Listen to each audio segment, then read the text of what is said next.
Hi, everyone. Thank you very much for coming. I'm Jocelyn O'Zolins from the Shelter Island Library, and I'm just going to introduce Delaney Sontag of Sylvester Manor. Delaney joined Sylvester Manor in May of last year, and she completed the farm apprenticeship program and a soil fertility and compost program planning internship sponsored by the Ida and Robert Gordon Family Foundation. Prior to her apprenticeship at Sylvester Manor, Delaney worked for Baldor Specialty Foods, a produce and specialty food distributor in the Bronx.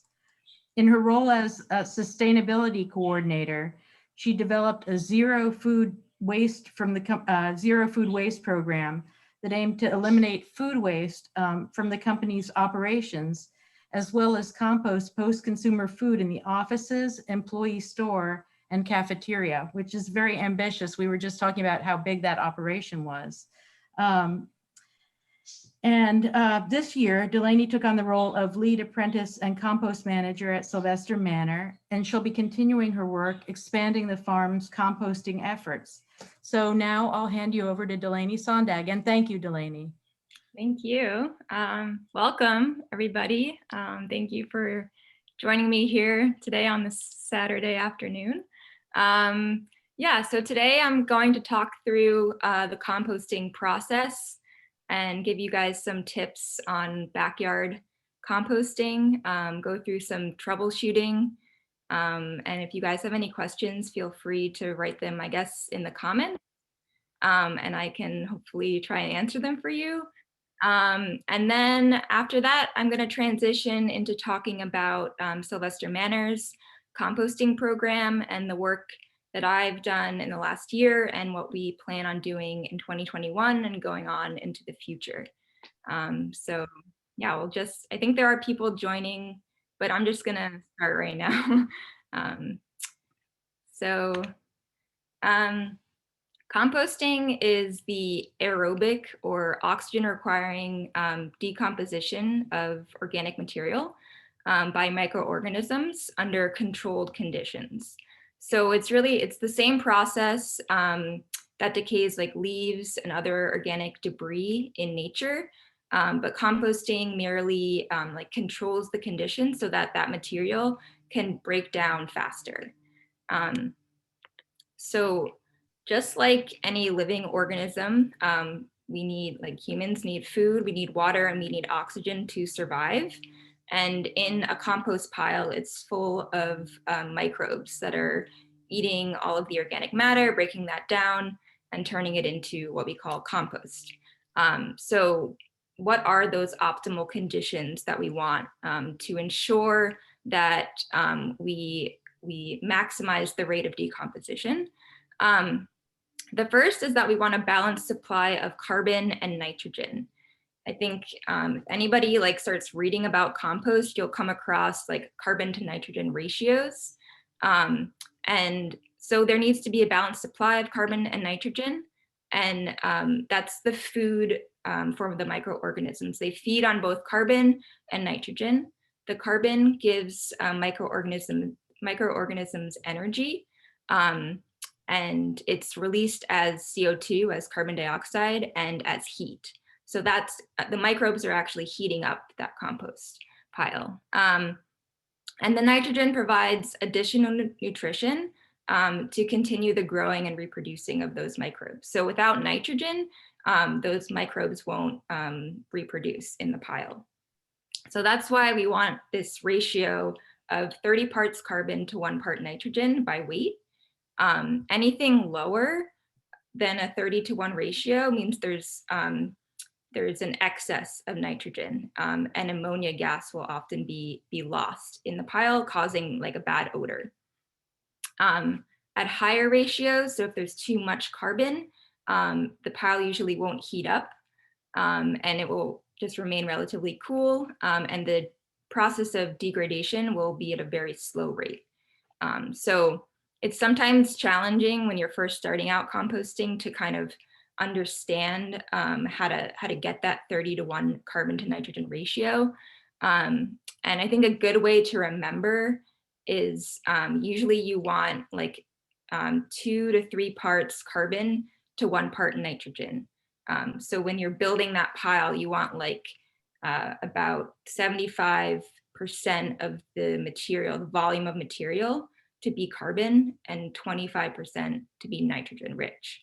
And we'll talk more about what those two like types of material mean and look like.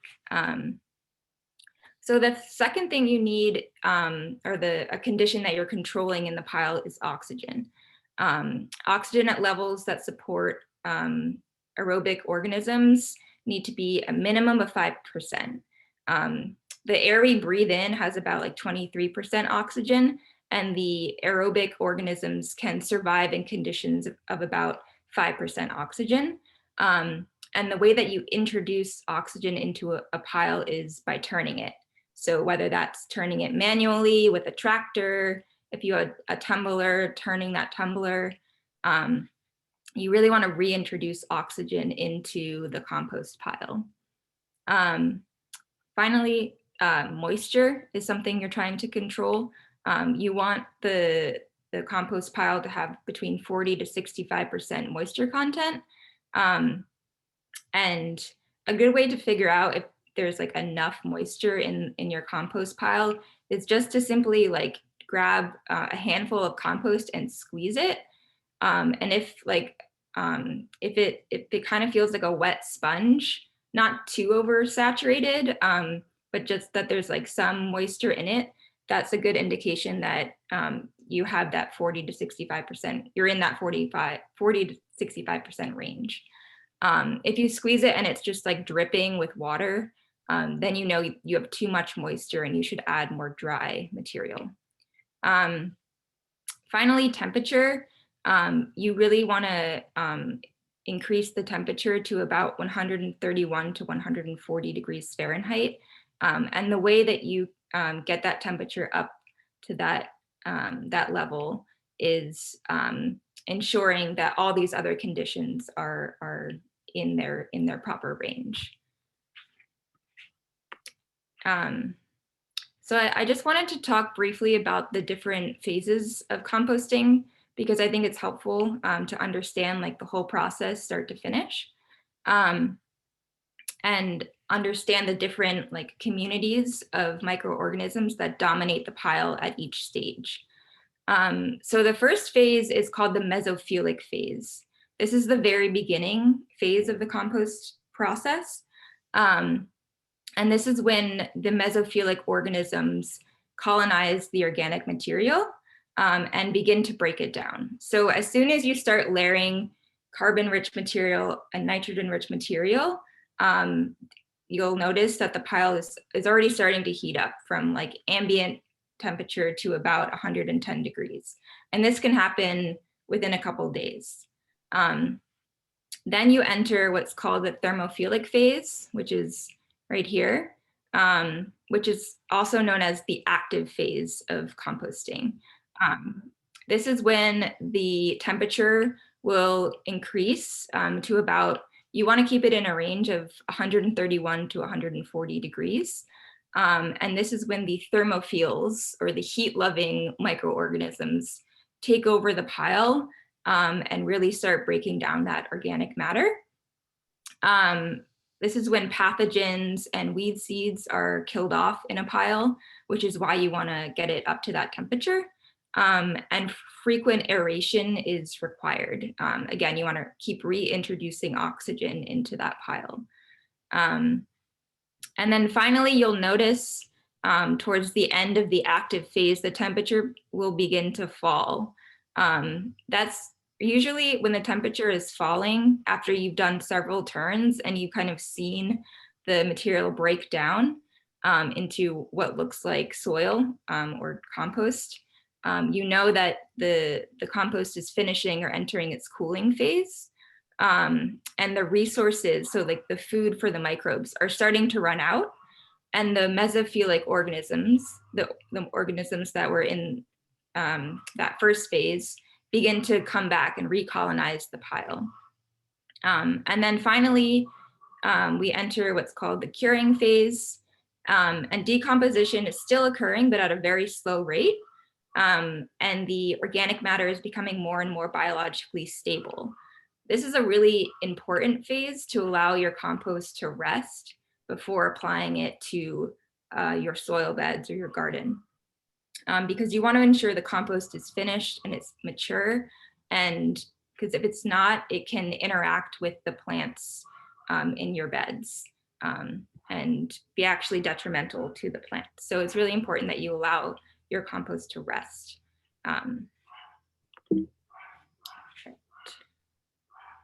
So a compost pile is full of life. There are chemical decomposers, physical decomposers. The most abundant type of chemical decomposer in a compost pile is aerobic bacteria.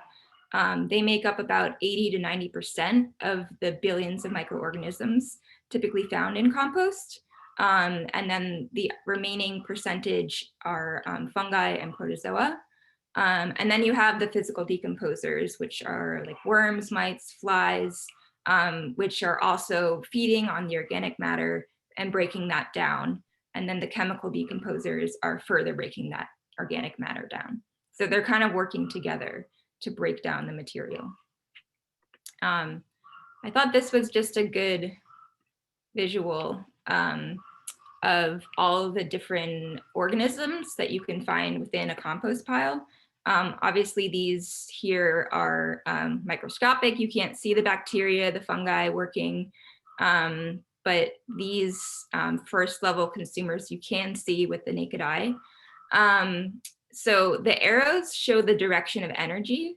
So as I just said, all of the first level consumers, the physical and the chemical organisms are basically getting their energy from the organic residue. And then these here, the second level consumers, are feeding off of the first level and so on.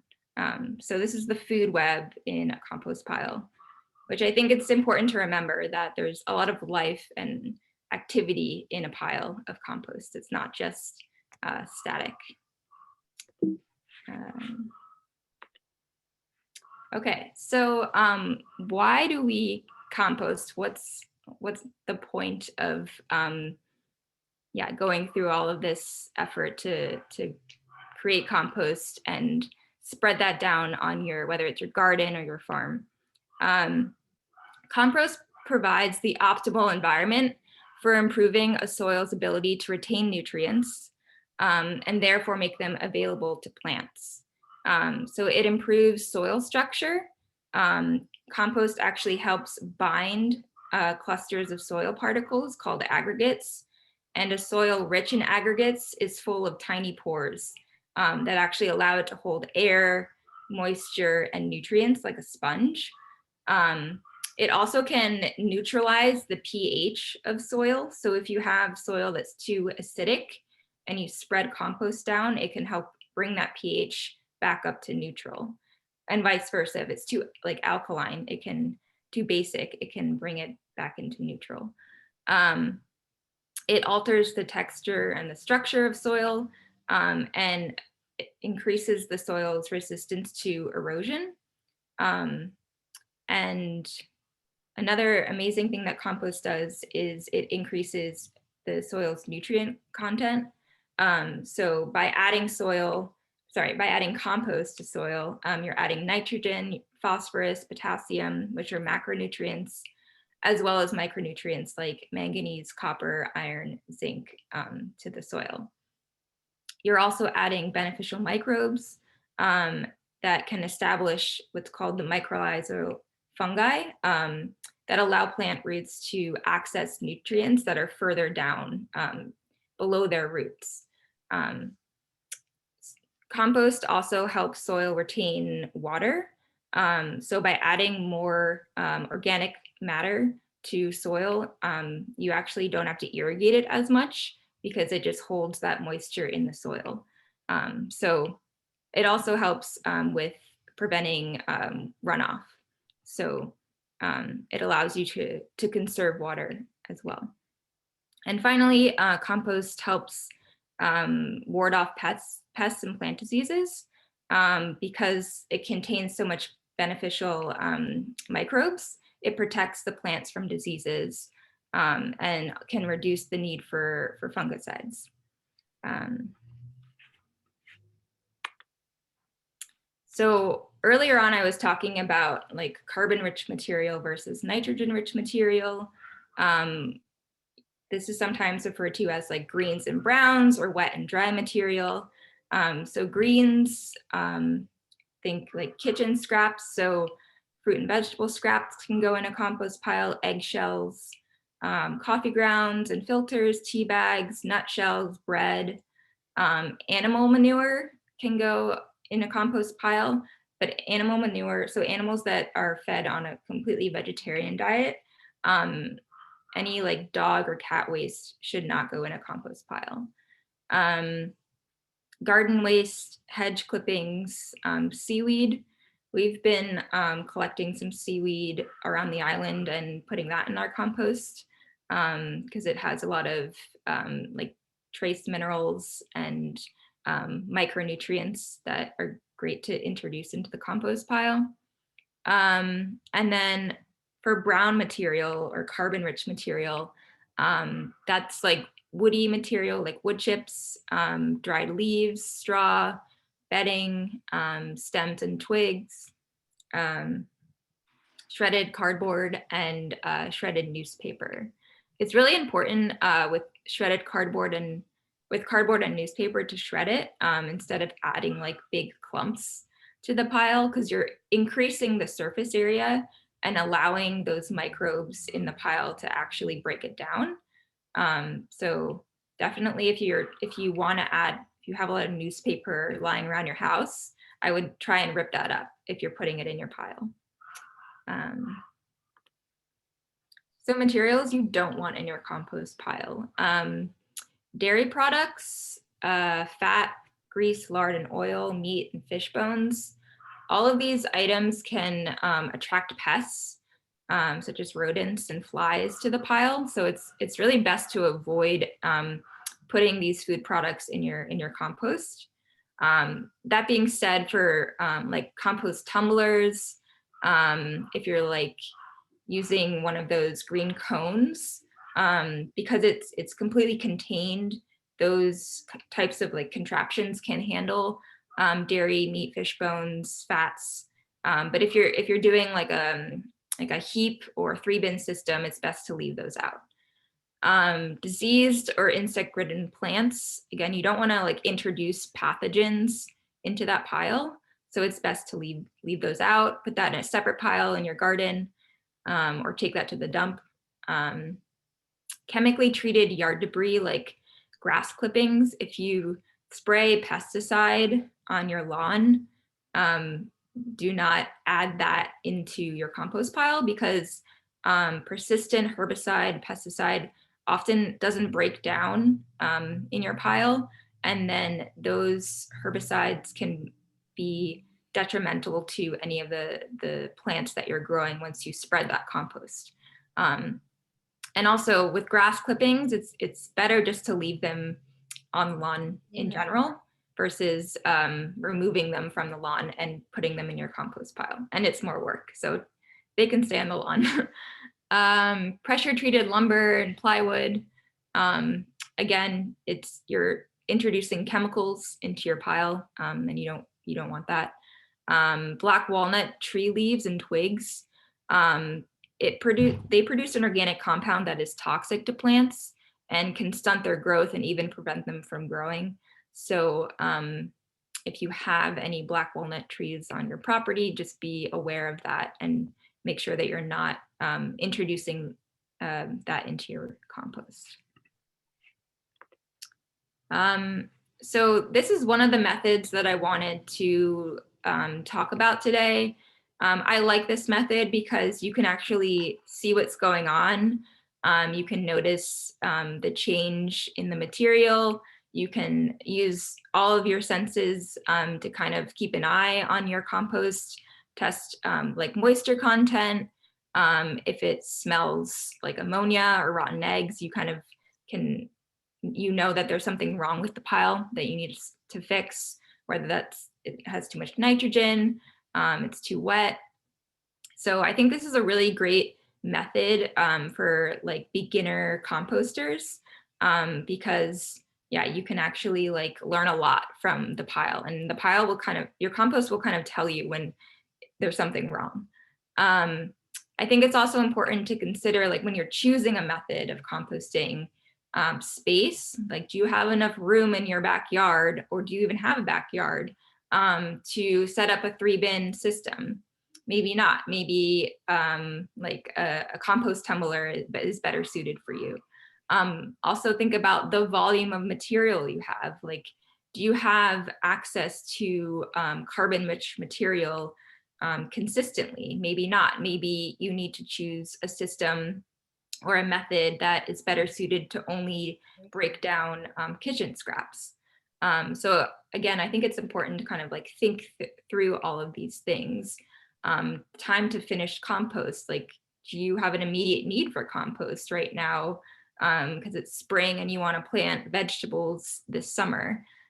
Maybe, and so if that's the case, maybe the 3-bin system, if you want to like turn it every 2 days and you're like wanting to sign up for that work, then that's probably a good way to go versus a tumbler that may take several months to break down material. Also, like equipment, when you're choosing like where to place the compost site in your yard, you probably want to choose like a fairly shady area, close to a hose if possible, because if your pile is too dry, you can hose it down and introduce moisture into that pile. Equipment, like if you are going to do the 3-bin compost system, you definitely want to purchase a pitchfork so that you have some way of turning that pile. And then also in terms of like constructing the bays, people often just use pallets to make the 3 bins, or you can construct them with plywood and chicken wire. Often these materials can be found like at the recycling center, or you can take a trip to Lowe's or Home Depot over the weekend. And there are also like loads of like videos of how to make a 3-bin system on YouTube.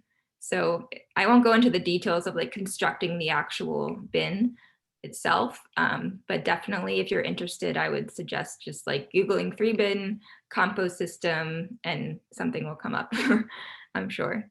But I'm just gonna briefly talk about the 3-bin system and how it works. So you can kind of see in this photo, it says put compost here. So this is the first bin, and this is where you're building up all of those layers of organic matter. And ideally you want the width and length of the bin to be 3 feet. So 3 feet long by 3 feet wide and 4 feet tall. The reason for that is that you want the pile to be big enough so that it heats up and breaks down, especially in like the colder months. So you can compost year round, even on Shelter Island or even like up in Vermont. But you just have to make sure that the pile is at minimum 3 feet long by 3 feet wide by 4 feet high. If it's too small, it won't reach that like 131 degrees and heat up. It will likely freeze in the winter. So once the first bin gets up to about 4 feet high, and you've been layering like brown material with green material, this might take you, depending on like how much you're generating, like a couple weeks or a couple months, and that's okay. And then once you've like kind of filled up this whole bin, you're going to move all the contents in this bin to the second bin. And this is where, in the second bin, that's where like most of the decomposing and composting process, like that active phase that I was talking about, will occur. And you still want to turn the contents in the second bin.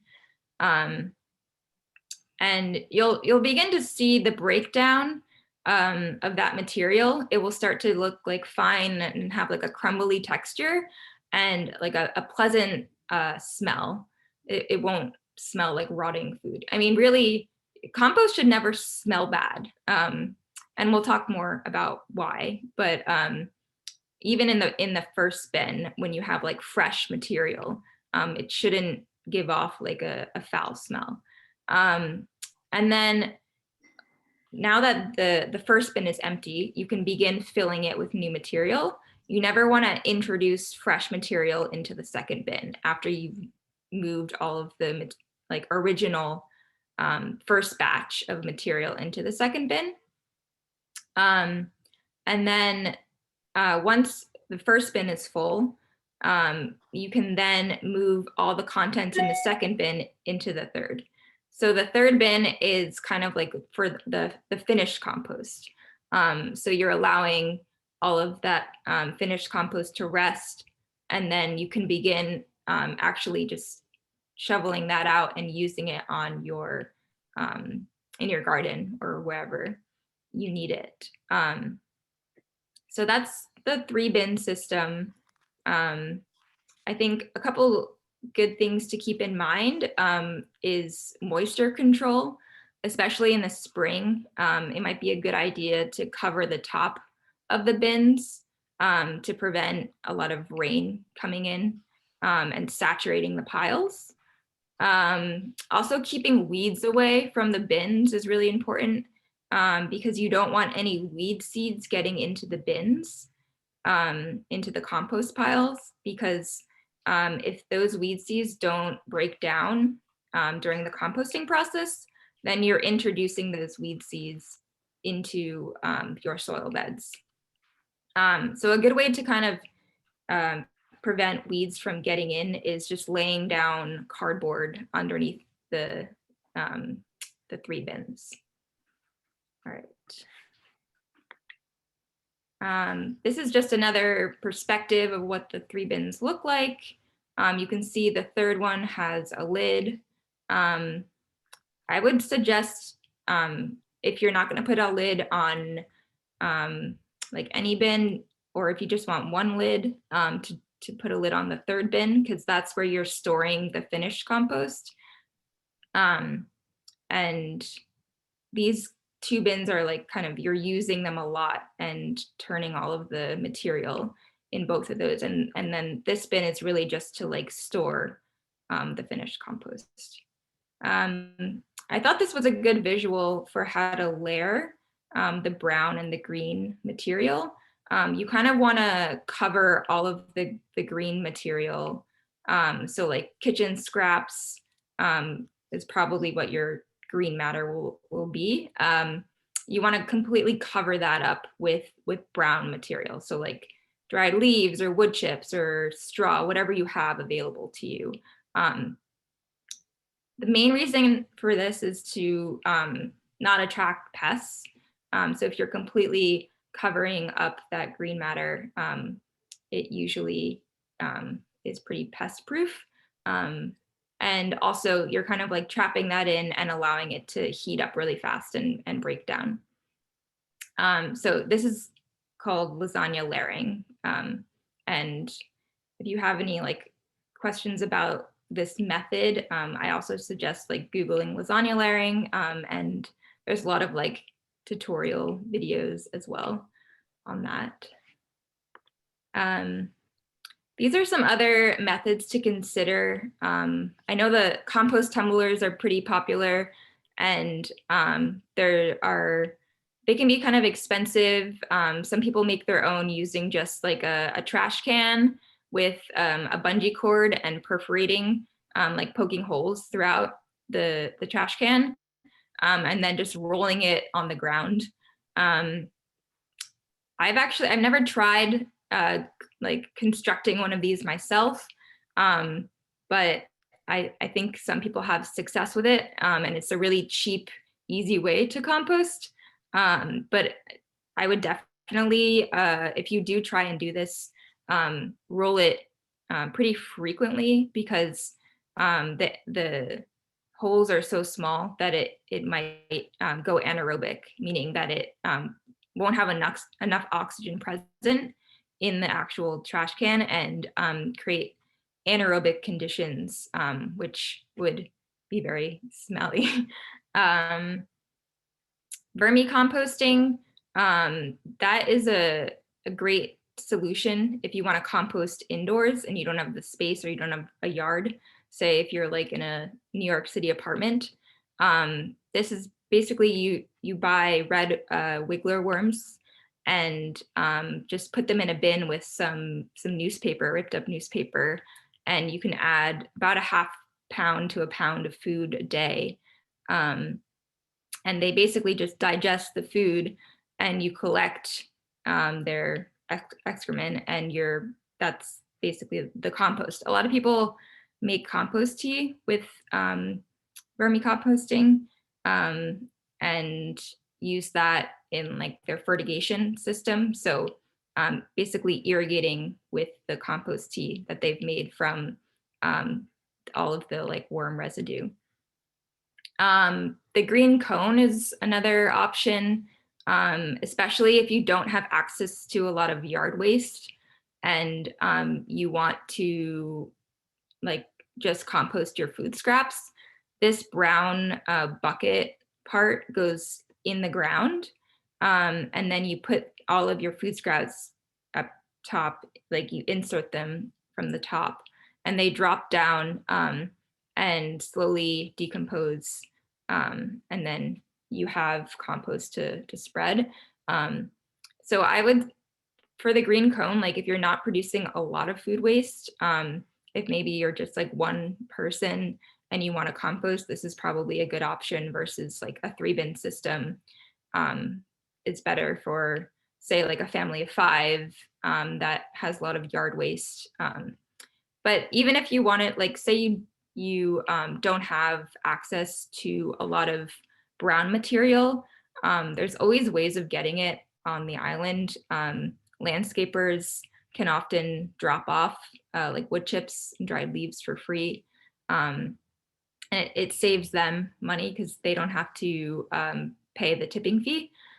So they're always willing to drop off carbon rich material for free if you find that you need more material. Okay, so troubleshooting. So if a compost pile won't heat up, it's likely that there isn't enough nitrogen-rich material in the pile, and you need to introduce more. It could also be that it's just too small. The pile itself is too small. It should be at least, as I said, 3 feet by 3 feet by ideally like 4 feet high. Or it's too dry and you can hose it down. So those are kind of like the main reasons why a compost pile wouldn't heat up. If it's soggy or like waterlogged, likely there's too much nitrogen in the pile, or the pile hasn't been turned in a while.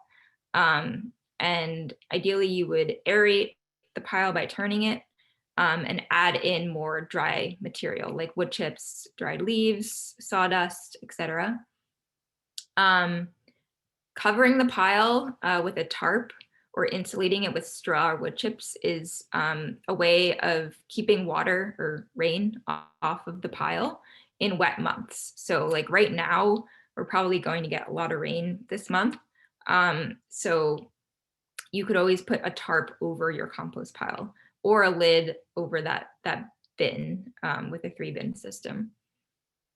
If it smells like rotten eggs, it means that there's a lack of oxygen in the pile, and your pile is likely going anaerobic. So anaerobic microbes actually like give off a smell, and it smells like rotten eggs. And the way to fix that is to simply aerate the pile and introduce more brown material. If it smells like ammonia, you have too much nitrogen in the pile, and you need to add more carbon-rich material and aerate the pile by turning. And And then finally, if you have a pest problem, it's probably because the moisture level is too high, and or your like burying habits. As I was talking about with like lasagna layering, with like when you're adding like kitchen scraps, you really want to cover those up with the brown material.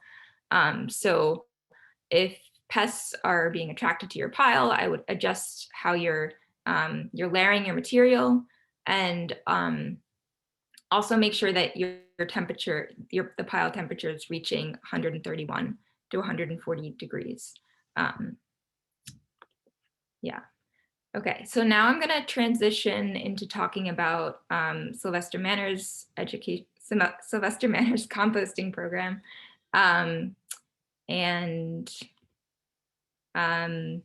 Yeah, so I joined Sylvester Manor back in May of 2020, and began working on a composting, like all of the research and planning for a composting program.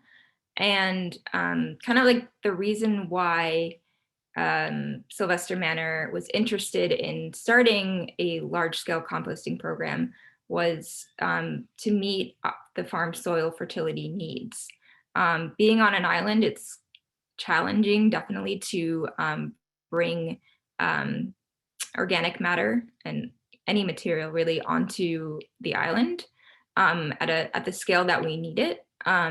So producing it ourselves on the farm allows us to meet that need, and also take advantage of all of the materials that we have on this island, and turn that into a usable resource that we can put back into the soil. So that was kind of like the initial reasoning behind all of this this research and planning that I conducted last year. And now we're in what's called the implementation phase, or phase 2 of the project, where we're actually bringing in brown and green material to Sylvester Manor, building compost windrows and turning piles, and beginning to expand where we're sourcing all of that material from. And then phase 3 will be expansion. So expanding the program, opening it up to hopefully residents on Shelter Island, and creating a system where we can actually collect food waste and compost it at Sylvester Manor. So this is a map of Sylvester Manor, and you can see all of the areas where we are like actively or will be actively growing food or raising livestock are labeled. So we have the windmill field, which I think you all are probably pretty familiar with. We have our new fields, which this year we will be growing some tomatoes and flowers and some other nightshades on the west side of it. We have our south pasture, middle pasture, and north pasture. This year we have, I think, a flock of 300 chickens on the north pasture. And then we're raising 35 pigs in the woodlots and in the middle pasture. So these were the 6 field locations that I identified as needing compost, or at least some small application of compost this year. And because, so like for the new field and the windmill field, we're only doing vegetable crop production. That requires an annual maintenance. So a 1-inch application of compost will be applied this year. And for first time use, so for fields that were like farming for the first time, a 3 to 4-inch application is used to amend the soil before production. For the pastures and the future meadow, it only requires about a 1/4-inch application that is spread over the entire area.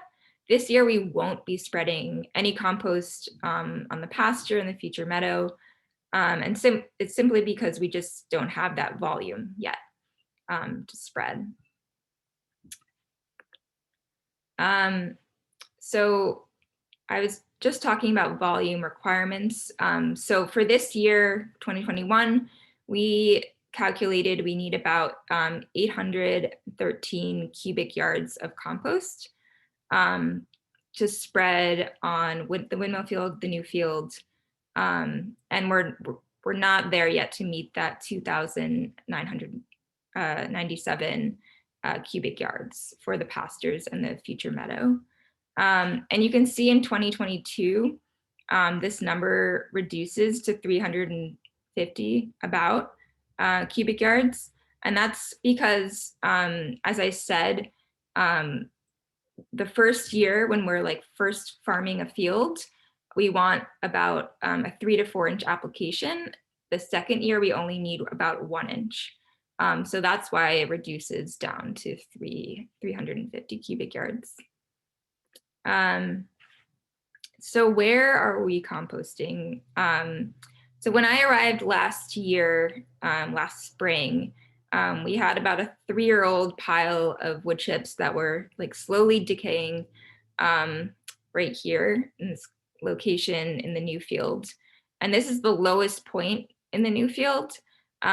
So we decided to move that pile up to like the southern end of the new field, which is the highest point of the field.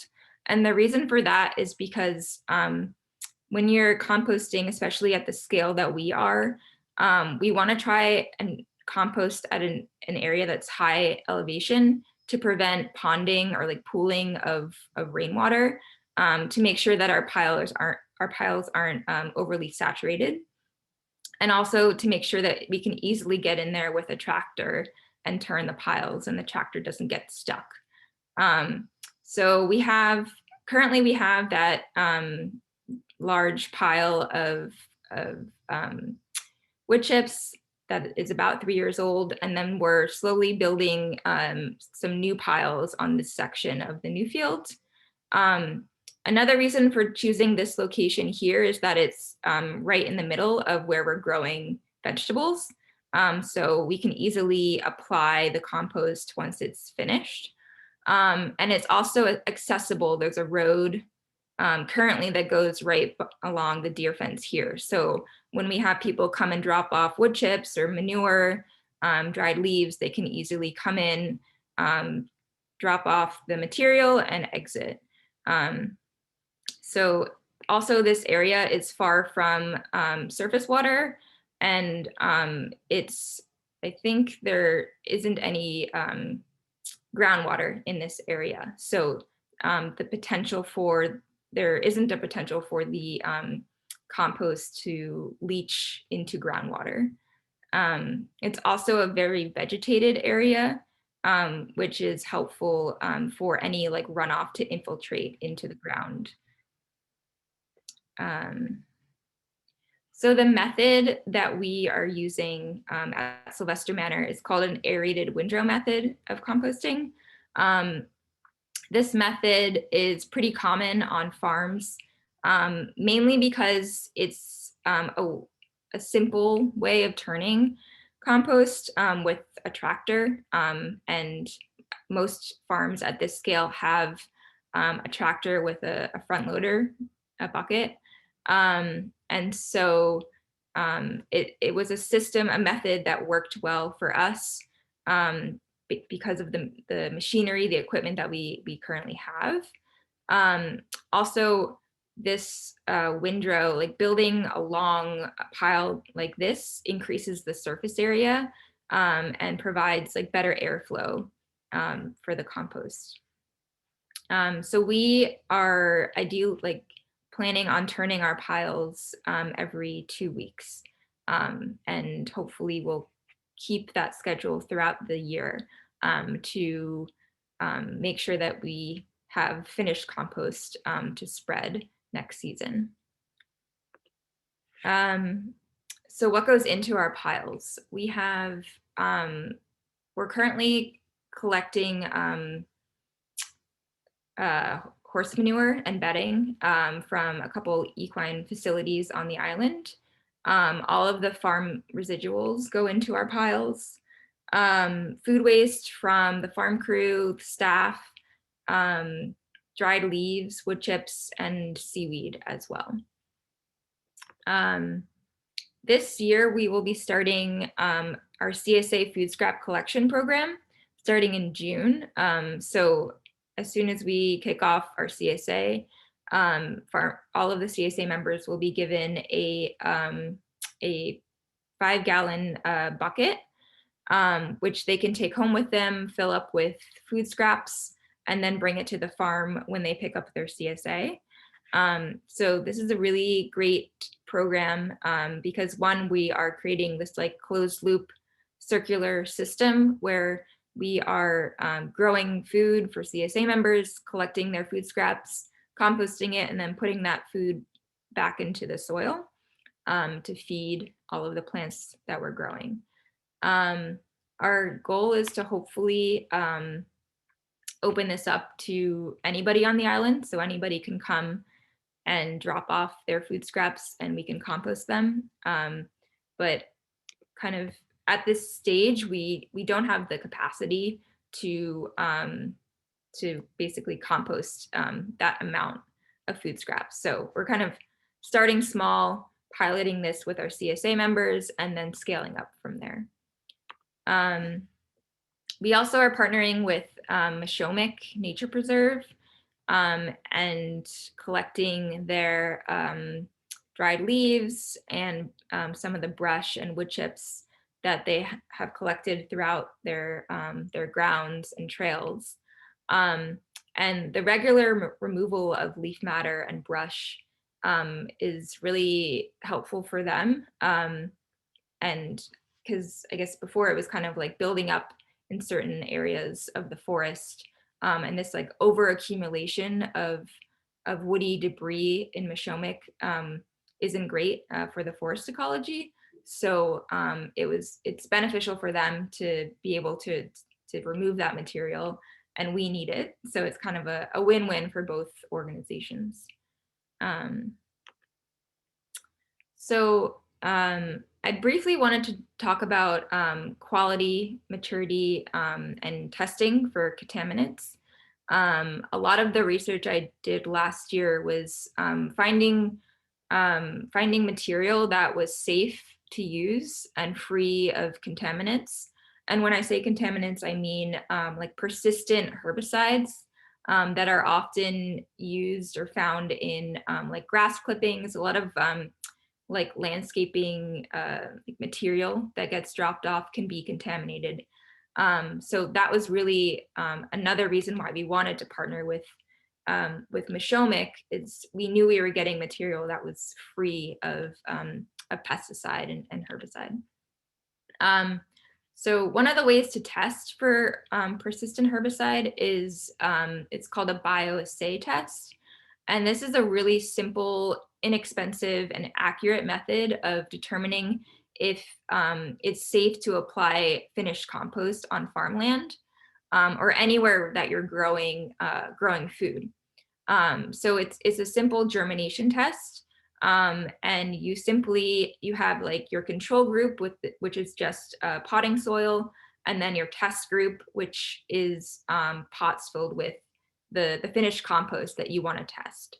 And you want to pick a plant species that is very sensitive to the presence of herbicide, like radishes, peas, tomatoes, or beans. So I'm actually currently doing a bioassay test right now in our greenhouse using radishes. And after about 2 weeks, you can kind of assess how the plants germinated and kind of assess the leaves. So here you can see in this corner that all of the leaves are like look pretty normal. There was good germination. Here you can see that most of the leaves have cupped and the stems have twisted. So that means that there's kind of like severe, or there's a lot of persistent herbicide present in this compost. Luckily, the biosay that I'm currently doing is looking really good, and I'm pretty confident that there are no contaminants in the compost. There's also the Solvita maturity test, which is something that you could do even at home if you wanted to test the maturity of your compost. And it's a good way to figure out if it's ready to spread. So the Solvita maturity test tests the levels of carbon dioxide and ammonia present in the compost. And these are the two most common gases released in composting. So at the end stage of composting, it's signified when both of these factors have declined to reasonably low levels. So if there's low levels of CO2 and NH3 or ammonia, you know that your compost is mature and you can spread it. And then, so going into phase 3, we will be researching, or I will be researching some alternative methods of composting. And the reason for this is that if we want to scale up and be able to compost like residents' food waste, we need to definitely look into methods that are less labor intensive, because the aerated windrow method that I was talking about earlier requires somebody to go out on a tractor and turn it every 2 weeks or every week. And turning a pile takes about like 3 to 4 hours. So the aerated static pile method, it's static, so you don't actually have to turn it. And these are perforated pipes that you can kind of see that run along the length of the windrow. And they're hooked up to a blower that's actually pumping air into the pile. So it's basically aerating it, introducing oxygen into the pile, and allows you to not have to actually turn it. There is some turning involved, and there's definitely a big learning curve with this method. Operators sometimes find that temperature and moisture control can be like challenging to manage. So I think it's definitely something that we will look into and consider going forward, though. And then composting with chickens. We, as I said in the beginning of the presentation, will have a flock of 300 chickens that are going to be out on pasture. But during the winter months, I think it might be fun to experiment doing some like deep bedding, where we're spreading food scraps and bedding and allowing the chickens to forage on top of those piles and aerate them and also eat the food scraps. Vermont Compost does this. They, I think, have a flock of about 800 chickens where they just allow them to freely range on their compost piles. And I think they can feed them entirely on food waste. So they don't spend anything on chicken feed.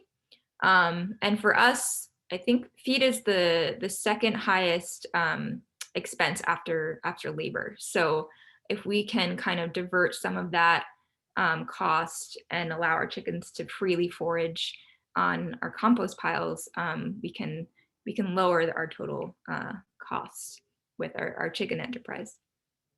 All right, so finally, I just wanted to mention kind of like the 3 pillars of sustainability and kind of like the focus areas of our composting program. The environmental benefits, I feel like this is definitely pretty obvious, but our compost will be improving our soil fertility and structure. We will be diverting food waste on the island, preventing nutrient runoff and soil erosion, and reducing the amount of irrigation required to grow our food. and also potentially reduce the need for fertilizer and other inputs. Economic benefits, eliminating the need to purchase compost, reduce the need to purchase external inputs like fertilizer, and also provide shelter island institutions with an alternative to paying for the disposal of their waste. So we can have, for example, like landscape companies come and drop off their material instead of having to dump that at the recycling center. And then we can actually turn that material into a usable product to spread on our farm. And then finally, the community benefits.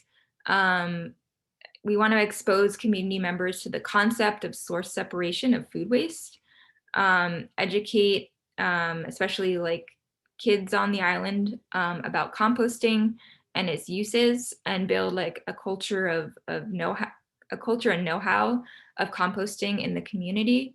And then finally, encourage changes to how organic materials are regulated and managed on the island, and kind of move the needle forward and get closer to being potentially like a zero waste island. I think that's the direction that we definitely can go in. I think it's definitely possible. And it's, I think it's good to start small and scale up, but yeah, we can eventually get to a point where at least be a zero food waste island for sure. All right, thank you guys so much. If you have any questions, you can say them now or email me if you would like, or stop by the farm. I'm happy to answer any of your questions or talk to you more about our composting program. So yeah, I guess we can open it up to questions. Oh, I think you're muted. I always do that. Oh, sorry. One of the audience members wanted to know about bedding. Does that mean hay, or what exactly is bedding? That like straw bedding, that, or yeah, like we receive manure, animal manure, like horse manure, and it's bedded, and usually it's straw. Okay, thank you. Yeah. Any other questions?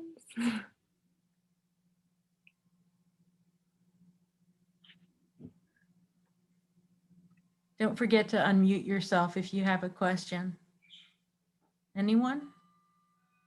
Wait, I do have one question. Hi. Hi.